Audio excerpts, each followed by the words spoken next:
Mapagpalang araw sa inyong lahat mga kamaster. Time check tayo, alas 12 na ng tanghali dito sa Saudi Arabia. So sa video ito mga kamaster ay ituturo ko sa inyo mga kamaster kung paano yung tamang pag-test ng ating thermostat. Ito ay ginagamit sa window type AC. So gagamit tayo ng analog multimeter. So, ang gagawin natin, iset natin sa X10 yung ating tester. X10 or X1.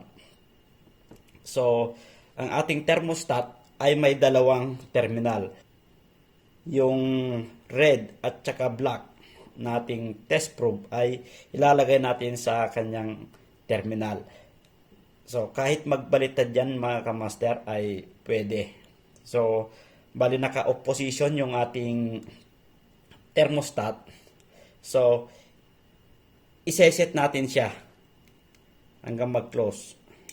So, nakaset na siya yung ating thermostat. Bali, nag-contact na yung kanyang mechanical switch sa loob.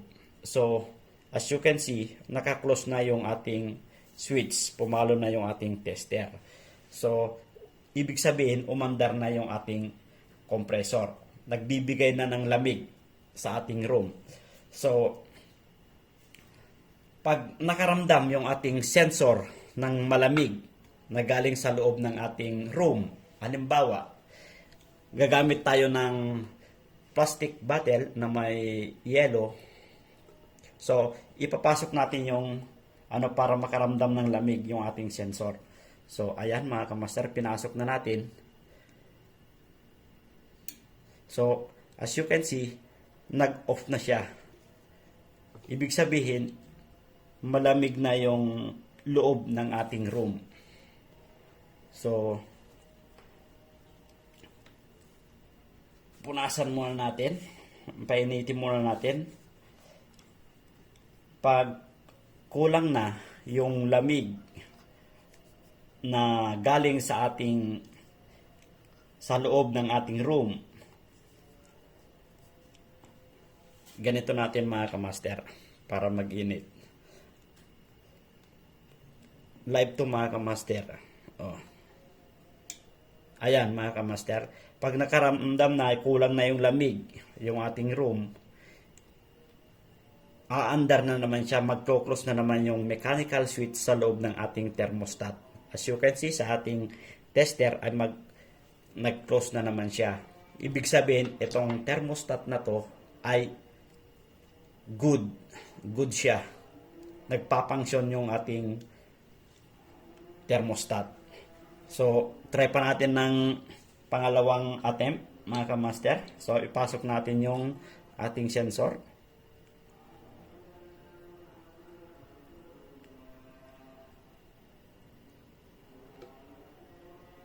So, ayan, nakaramdam na naman ng lamig na galing sa ating kwarto, yung ating sensor, mag-o-open na naman siya.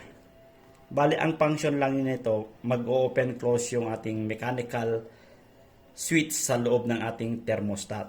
So, pag nakaramdam na naman ng kulang sa lamig yung ating sensor galing sa ating room, ay mag-close na naman siya. Pag nag-close ito, aandar yung compressor. Pag nag-open siya, mamamatay yung ating compressor. Ganun lang yung trabaho ng ating thermostat. At ganun din ang pag-test. So, ganun lang mga kamaster ang pag-test at function ng ating thermostat. So, sana nakatulong itong munting video. At kung bago lang kayo sa aking channel, please subscribe and hit the notification bell at para ma-update kayo sa aking mga susunod pang mga video. So, yun lang mga kamaster and have a good day.